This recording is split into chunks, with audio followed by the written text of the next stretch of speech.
नमस्कार दोस्तों, आज हम बात करने वाले हैं agreement in distance of trade, यानी कि इसके बेयर एक्ट लैंग्वेज को पढ़े तो इंडियन कॉन्ट्रैक्ट एक्ट 1872 का सेक्शन 27 पढ़े तो यहाँ पे ये कहा गया है, agreement in distance of trade is void every agreement by which any one is restrained from exercising a lawful profession trade और business of any kind is to that extent void. बाकी इसके एक्सेप्शन अलग हैं जो कि आगे discuss करेंगे।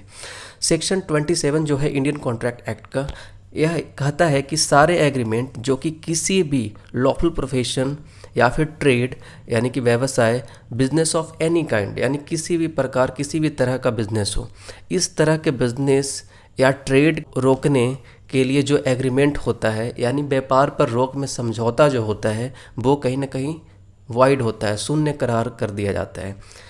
समझ गए? अगर बात करें freedom of trade and commerce की तो ये कॉन्स्टिट्यूशनल राइट्स है, सबको पता है। अगर बात करें जनरल प्रिंसिपल की तो इंडिया और इंग्लैंड में, भारत और इंग्लैंड दोनों में ऑलमोस्ट इसका सेम है। केवल फ़र्क इतना है कि इंग्लैंड में रिस्ट्रेंट ऑन ट्रेड एग्रीमेंट तब मान्य है जब वह उचित होगा यानी रिजनेबल होगा, तब मान्य होगा उसका रिस्ट्रेंट।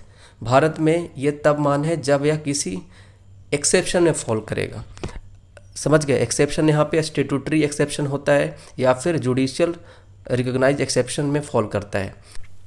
अगर बात करें agreement in distance of trade के जो एक्सेप्शन हैं उसकी बात करें तो यहाँ पे दो तरह के एक्सेप्शन प्रोवाइड किए गए हैं। पहला स्टेटूटरी एक्सेप्शंस एंड दूसरा judicially recognise exceptions. Statutory exceptions की अगर बात करें तो यहाँ पे सेल ऑफ गुडविल की बात किया गया है और पार्टनरशिप एक्ट का बात किया गया है। अगर बात करें जुडिशली रिकॉग्नाइज एक्सेप्शंस की तो यहाँ पे ट्रेड कॉम्बिनेशंस, सोल और एक्सक्लूसिव डीलिंग एग्रीमेंट जिसको सोलस भी कहते हैं, सोलस और एक्सक्लूसिव डीलिंग एग्रीमेंट्स, फिर कॉन्ट्रैक्ट ऑफ सर्विस की बात की गई है। आगे आते हैं, यहाँ पे जानेंगे कि जो कि स्टेटूटरी एक्सेप्शन की बात करें तो जिसमें सेल ऑफ गुडविल है और पार्टनरशिप एक्ट है, ये क्या बात करता है।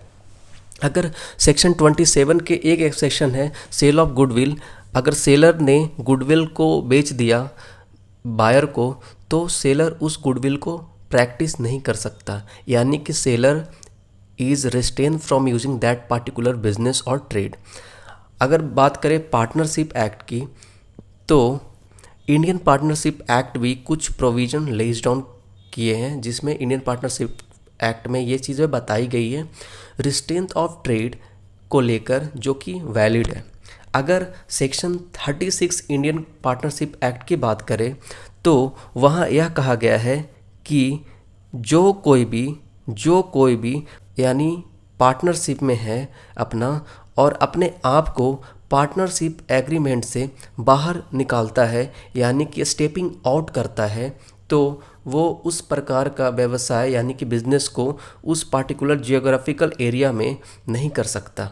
कुछ सर्टेन सीमित समय तक वो यह चीज़ नहीं कर सकता। इस प्रकार के जो एग्रीमेंट होते हैं वो वैलिड होते हैं। इसके भी कुछ एक्सेप्शन दिए गए हैं सेक्शन 11 पार्टनरशिप एक्ट में, आप देखिएगा। तो अगर हम बात करें जुडिशली रिकॉग्नाइज एक्सेप्शंस जो दिए गए हैं उसमें क्या है, ट्रेड कॉम्बिनेशंस हैं, सोल और एक्सक्लूसिव डीलिंग एग्रीमेंट जिसको सोलस और एक्सक्लूसिव डीलिंग एग्रीमेंट्स भी कहते हैं, और थर्ड है कॉन्ट्रैक्ट ऑफ सर्विस। अगर बात करें ट्रेड कॉम्बिनेशंस का तो ट्रेड कॉम्बिनेशंस का मेन एम जो है वो है कि जो बिज़नेस को रेगुलेट करना, ना कि रोक लगाना। यहाँ पे क्या है कि जितने मैन्युफैक्चरर होते हैं वो क्या करते हैं कि एक मिनिमम प्राइस फिक्स कर लेते हैं for selling of their products, so this agreement is valid. अब बात करते हैं सोलस और एक्सक्लूसिव डीलिंग एग्रीमेंट्स जो कि एक एक्सेप्शन है रिस्ट्रेंट ऑफ ट्रेड का, agreement in restraint of trade का। सोलस और एक्सक्लूसिव डीलिंग एग्रीमेंट्स में बिजनेसमैन केवल एक ही बायर को प्रोडक्ट सेल करेगा। ध्यान से सुनिए, बिजनेसमैन केवल एक ही बायर को प्रोडक्ट सेल करेगा और वह बायर किसी और मैन्युफैक्चरर से प्रोडक्ट नहीं ले सकता, क्योंकि वह बाध्य है, एक अंडरटेकिंग साइन हो जाता है दोनों के बीच में। समझ गए? अब थर्ड बात करते हैं कॉन्ट्रैक्ट ऑफ सर्विस। इसके बारे में आप जानते ही हैं। कॉन्ट्रैक्ट ऑफ सर्विस के बारे में जनरल बिजनेस प्रैक्टिस में देखते हैं कि इस तरह के जो एग्रीमेंट्स होते हैं वो कहीं ना कहीं नेगेटिव वे में देखा जाता है कि एम्प्लॉई अगर एक कंपनी में जॉब कर रहा है तो उस समय उसे रोका जाता है कि वह किसी और दूसरे कंपनी में ना जाए during that period of employment, क्योंकि कुछ टर्म्स एंड कंडीशन होते हैं जब आप सर्विस ज्वाइन करते हो एज ए एम्प्लॉय, तो वहाँ पे कुछ टर्म्स एंड कंडीशन होता है जिसको फुलफिल करना पड़ता है, वो एग्रीमेंट्स होता है, उसको आप साइन करते हो। Thank you so much, please like share and subscribe my YouTube channel.